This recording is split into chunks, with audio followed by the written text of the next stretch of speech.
내가 뭐 많이 먹지도 않았는데, 뭐 운동을 열심히 했는데 억울한 비만인 분들이 꽤 많습니다. 싹 뺀다, 싹 샌다, 뭐 이런 얘기를 많이 해서 뇌에서는 식욕 자체를 많이 떨어뜨립니다. 비만한 분들은 비만하지 않은 분들보다 발생률이 확실히 늘어요.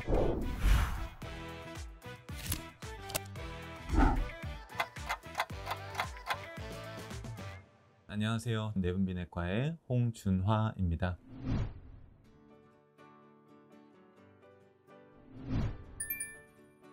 비만의 정의부터 간단히 말씀을 드리면, 비만은 과도한 지방이 내 몸에 축적이 되어 있는 그런 상황, 지방이 많은 부분을 얘기하지만 우리가 뭐 사람을 보고서 지방이 어느 정도인지 알 수가 없죠. 그래서 이 체질량 지수만으로는 좀 한계가 있는 경우도 있어서 체성분 분석 같은 검사를 통해서 내장 지방이 어느 정도 되느냐, 남자는 보통 40% 정도, 여자는 35% 정도 넘어가면 우리가 또 비만으로 정의를 하기도 합니다. 2차성 비만이라고도 하고, 우리 몸에 갑상선 호르몬, 부신 호르몬, 또 여성분들 같은 경우 여성 호르몬의 이제 정상적인 패턴보다는 이제 너무 과하거나 너무 적거나 하는 그런 호르몬의 이상 때문에 내가 뭐 많이 먹지도 않았는데, 뭐 운동을 열심히 했는데 억울하게 살이 찌시는 분들도 있어요. 그런 분들은 검사를 통해서 그 원인을 교정을 해야지만이 비만이 어느 정도 해결될 수도 있고요. 그 다음에 최근에 좀 각광을 받는 부분들이 근육이 너무 적은 분들, 근감소 비만, 이런 얘기들도 있습니다. 그래서 활동을 어느 정도 한다 하더라도 실제로 에너지를 방출할 수 있는 그 정도가 적은 거예요. 그러니까 그분들은 정말로 활동을 많이 하고 정말 먹지 않았는데도 이유 없이 에너지 과잉이 좀 더 커지는 부분들이 있어서 억울한 비만인 분들이 꽤 많습니다.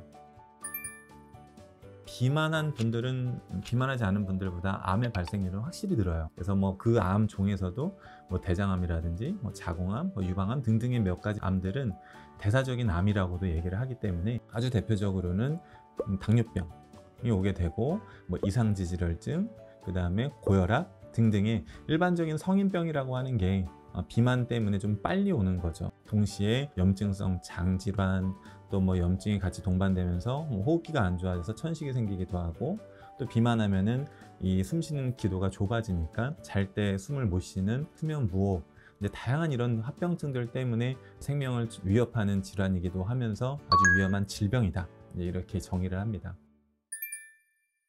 싹 뺀다, 싹 샌다, 뭐 이런 얘기를 많이 해서 SNS에서 많이 경험은 하셨을 거예요. 정확한 그 자체의 성분은 GLP-1이라고 하는 하나의 호르몬을 활성화를 좀 증대시킨 효연제라고도 보통 얘기를 합니다. GLP-1 자체를 조금 더 우리 몸에서 만드는 것보다 더 많은 농도를 주사를 하는 거예요. GLP-1은 우리 몸의 여러 가지 장점들을 보여줍니다. 혈당도 떨어뜨려요. 그리고 그 자체가 이상지질혈증, 콜레스테롤도 어느 정도 조절을 할 수도 있고, 또 이제 농도가 높아지다 보니까 우리 뇌에서는 식욕 자체를 많이 떨어뜨립니다. 그래서 비만 치료제로 활용을 할 수 있는 거고, 그 GLP-1 싹센다의 성분 자체는 상당히 유망한 성분이고, 앞으로도 비만 치료에 한 패러다임을 크게 바꿀 만한 그런 약제로 기대가 많이 되고 있죠.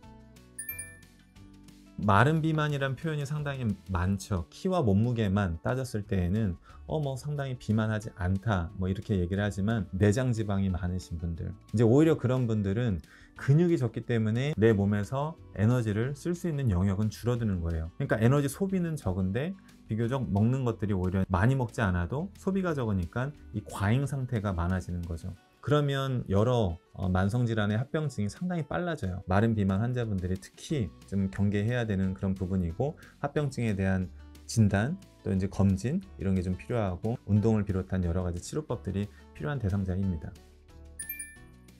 원푸드 다이어트라든지 금식을 해버리는 경우, 이미 여러 대중을 통해서도 많이 소개가 됐지만 의학적인 근거가 없는 경우도 많아요. 중요한 건 빠진 게 유지되는 게 가장 중요하기 때문에, 우리가 일상적으로 4000kcal 드시는 분들이 갑자기 800으로 줄면 그분들은 정말 스트레스가 쌓여서 오히려 정신적인 병이 더 오는 거죠. 그렇기 때문에 어제보다 3에서 500kcal 정도는 줄이는 거, 그게 대체로 밥 한 공기 정도 돼요. 그리고 콜라 한 캔 안 먹는 거, 그러한 내 식사의 점진적인 감량이 습관화되는 거죠. 그러면 그런 분들은 나중에 유지하는 것도 상당히 도움이 돼요. 짧은 시간에 꼭 하나 당부드리고 싶은 거는 근육이 늘어야 됩니다.